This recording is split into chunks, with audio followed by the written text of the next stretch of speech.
fellas. So there go that first date thing, and there go what we talked about earlier. You said you should talk on the phone with the person for a while.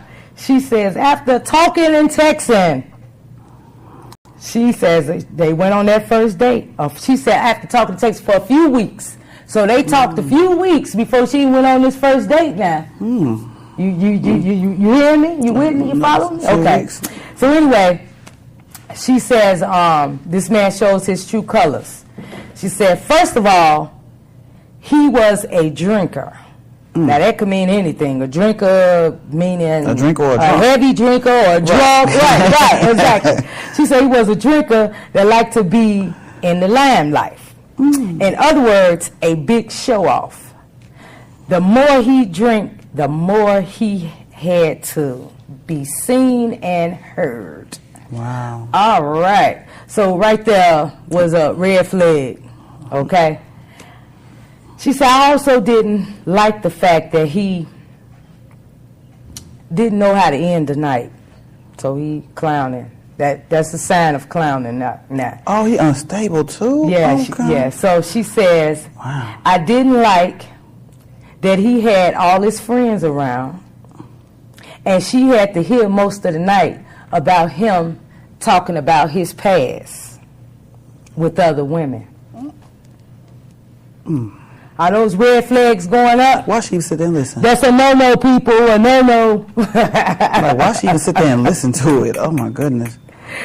She said this was his downfall, and I decided that he was not for me.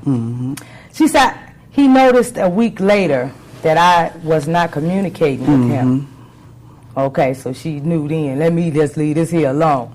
So then she says he started being very consistent with wanting to prove himself of not being the person I accused him of being. Well, long story short, few months went by, and I ended up sleeping with him. Worst thing I could have ever done. See, I went follow our first man.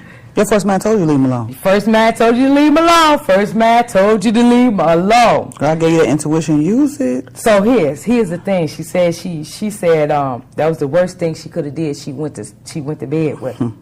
No. She said he had been drinking again,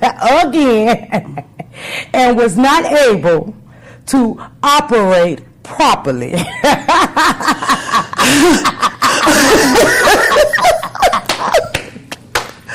Oh, okay. He was not able to operate properly.